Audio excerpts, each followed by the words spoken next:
There's a photograph that sits in the National Archives. It's not famous, it's not labeled, and for over a century no one was supposed to know what it meant. In the image, a young woman stands beside a cradle. Her face is calm, her dress pristine, but if you look closely at her eyes, you'll see something else. Fear, because the child in that cradle wasn't hers by choice. It was hers by blood, and that blood carried something no one in her family had ever spoken about. A genetic flaw that didn't just run through her veins, it ran through the veins of men who built railroads, signed treaties, and shaped the laws of entire states. This isn't a story about royalty or famous families. This is about the other kind of power, the kind that hides in plain sight, the kind that marries into silence and buries its mistakes in unmarked graves.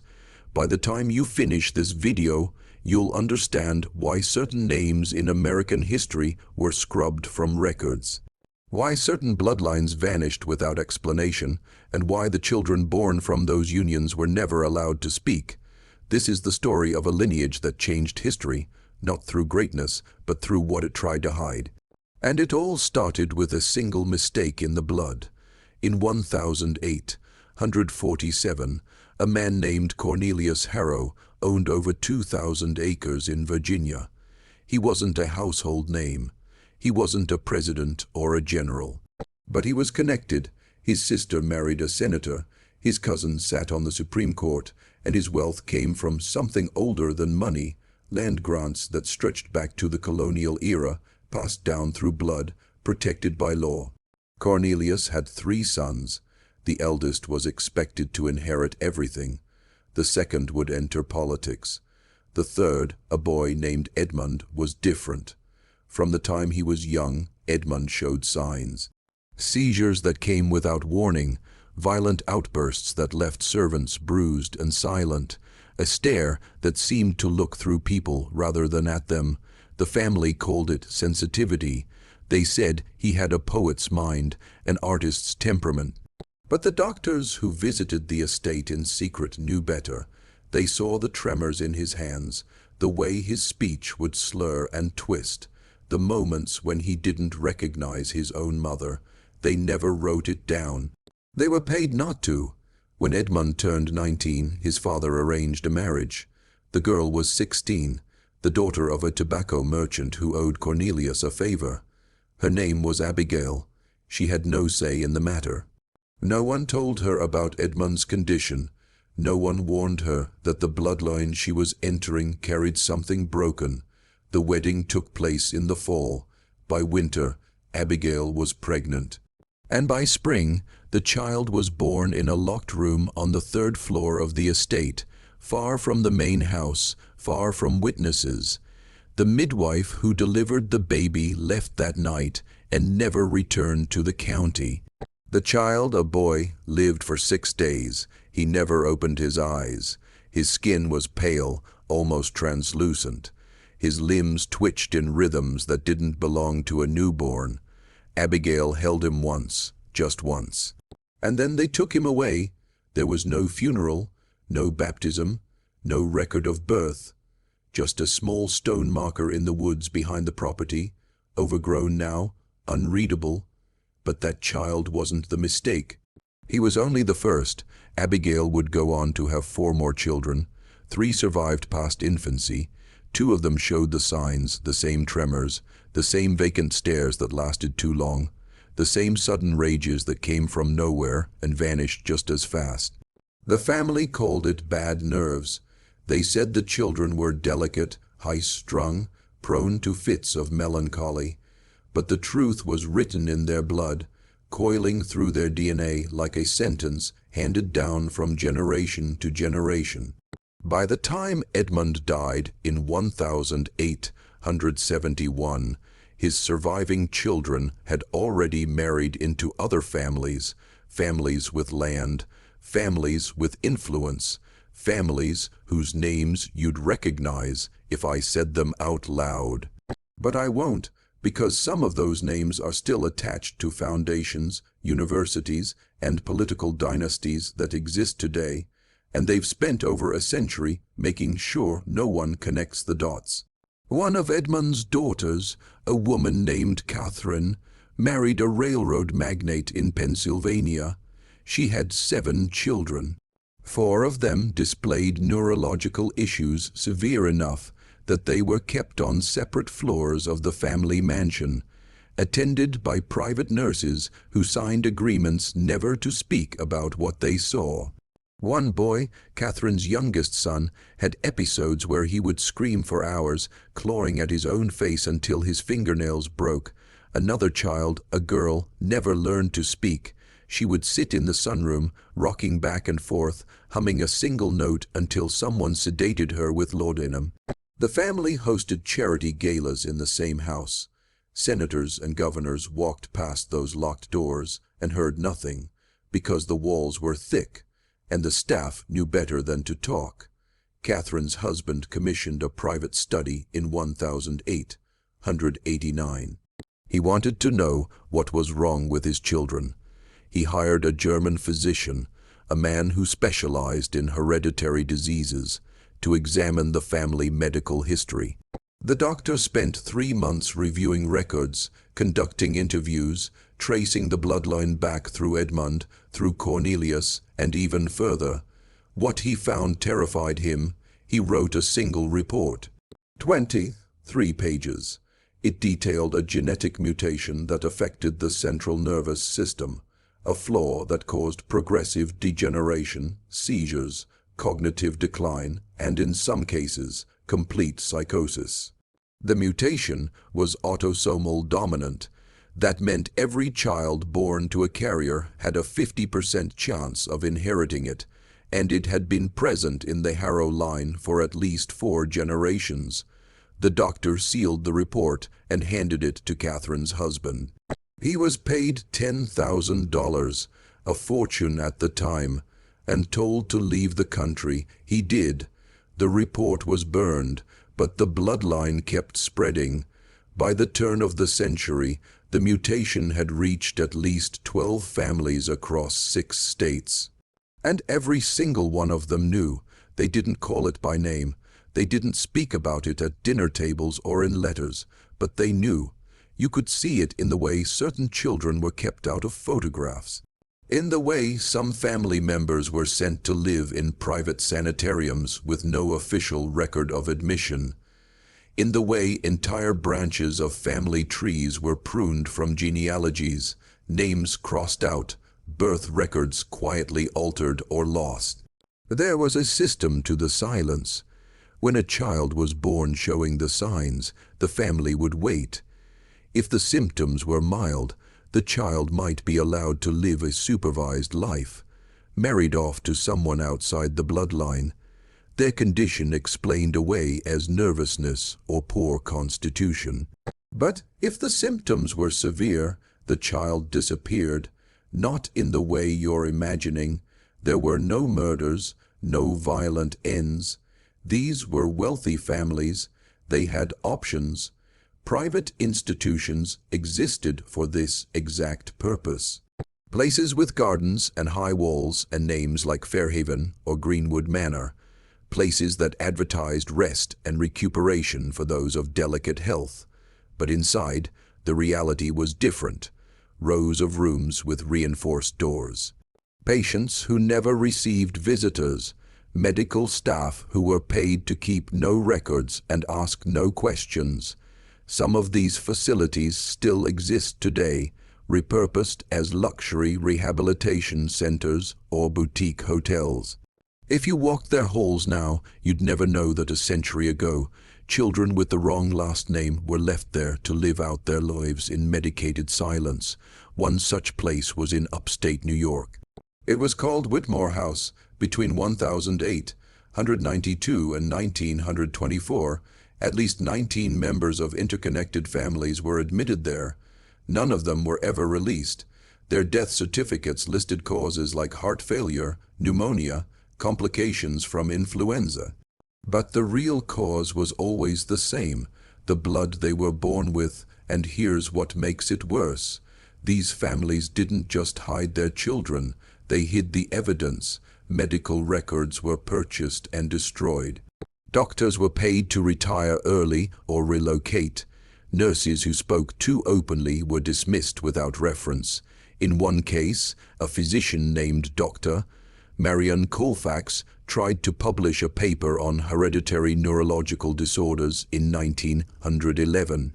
She treated multiple patients from these families and recognized the pattern. Her research was seized before publication. Her medical license was revoked on a fabricated ethics charge.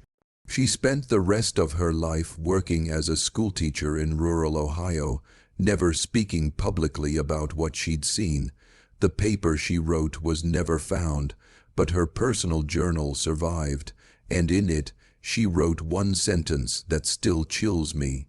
They would rather bury their children than let the world know what runs in their veins. By the 1920s, something else was happening in America, something that gave these families a new kind of cover.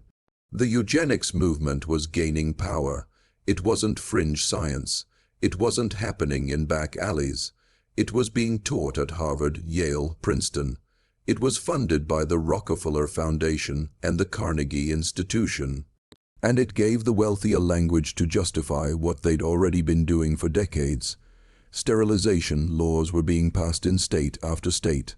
Virginia, California, Indiana, North Carolina. The laws targeted the feeble-minded, the unfit, the degenerate. Terms that were never clearly defined.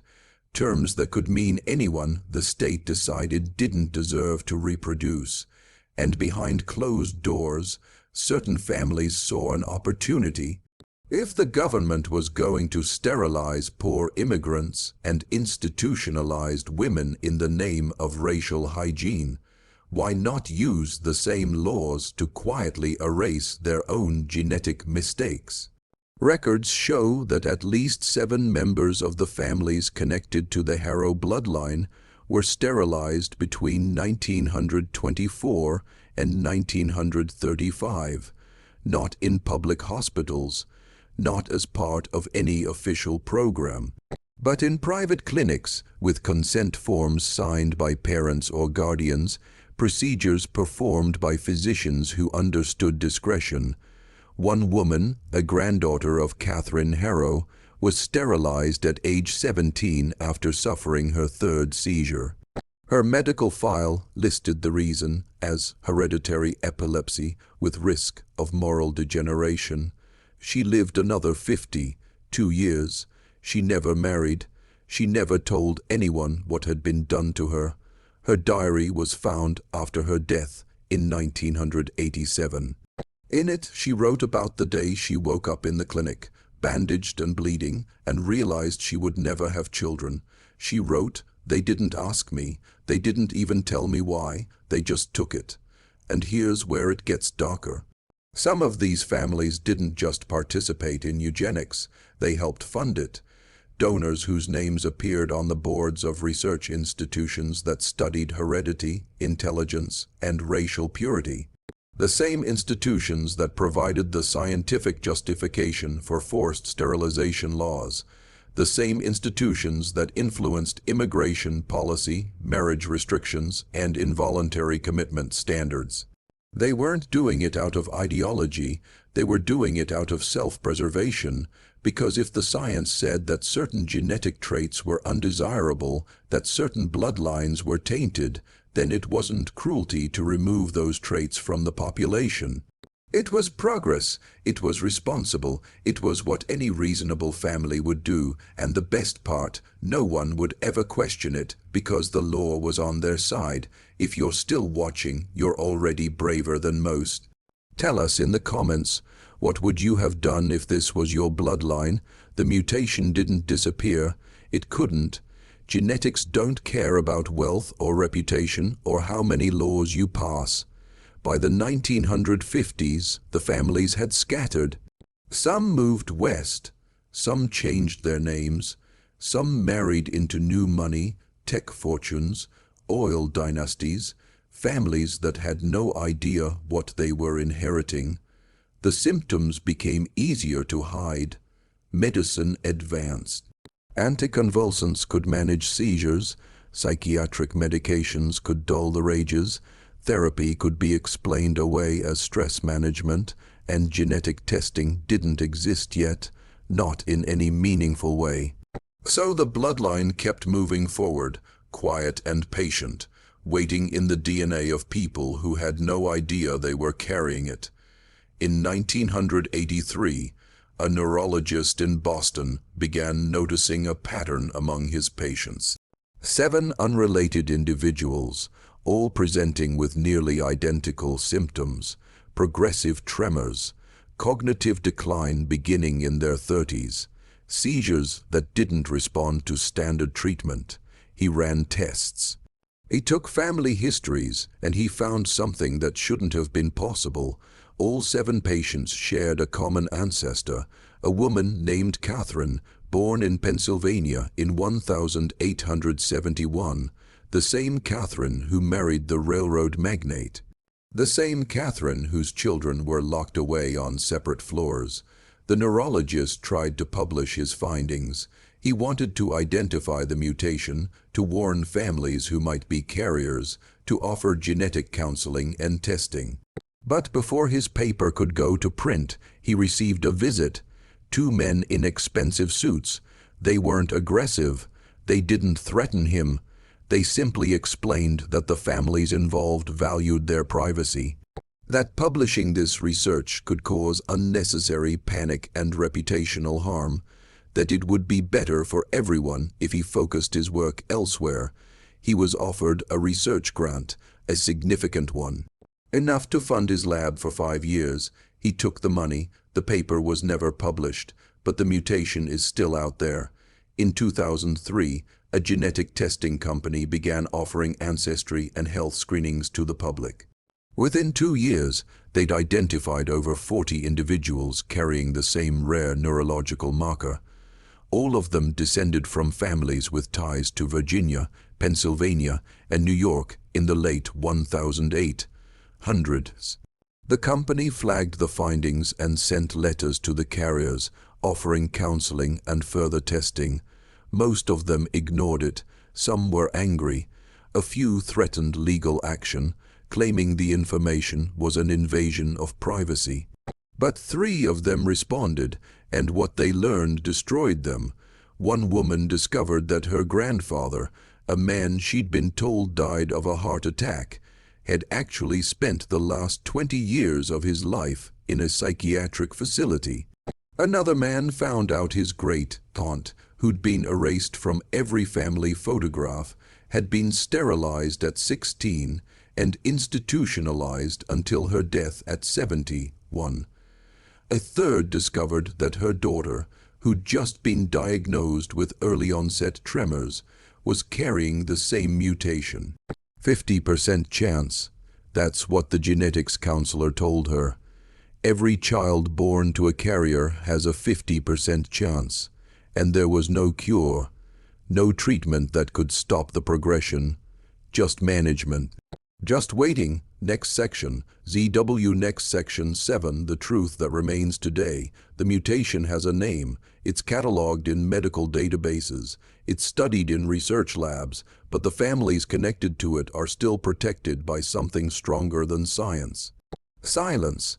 Because even now, even in an age where genetic testing is as easy as spitting in a tube, there are people who choose not to know. People who would rather live with uncertainty than face what's written in their blood. And you can't entirely blame them. What do you do with that information? If you knew you had a 50% chance of passing a degenerative neurological disorder to your children, would you still have them? If you knew your family had spent a century hiding, sterilizing, and institutionalizing people with your same DNA, could you ever look at your own reflection the same way? The descendants of these families live among us. Some of them know, most of them don't. They're doctors, lawyers, teachers, politicians. They have children, they have careers, they have lives built on foundations they never questioned, and beneath it all, coiled in the double helix of every cell, is the same flaw that destroyed their ancestors. Some of them will never show symptoms. Some will live full, healthy lives and never pass it on. But others won't be so lucky. The tremors will start in their 30s. The seizures will come without warning. The cognitive decline will erode them slowly, stealing their memories, their speech, their sense of self. And when it happens, they'll wonder if their parents knew, if their grandparents knew, if someone, somewhere in their family, made the choice not to tell them. There's a woman living in North Carolina right now. She's 63 years old. Her name doesn't matter, but her bloodline does. She's a direct descendant of Cornelius Harrow. She found out 5 years ago, after her sister died of complications from early-onset dementia. The doctors ran genetic tests, they found the mutation, and then they found her. She has 2 children, both adults now, both carriers. One of them has a daughter, the woman's granddaughter, 4 years old. Blonde hair, blue eyes, bright and healthy and full of life. And somewhere in that little girl's DNA, the mutation is waiting. Maybe it will activate, maybe it won't. 50%, a coin flip. A genetic roulette that's been spinning for over 150 years. The woman keeps a copy of the original photograph, the one from the National Archives, the young woman standing beside the cradle, Abigail, the first wife, the first mother, the one who held her dying son and knew, somehow, that this was only the beginning.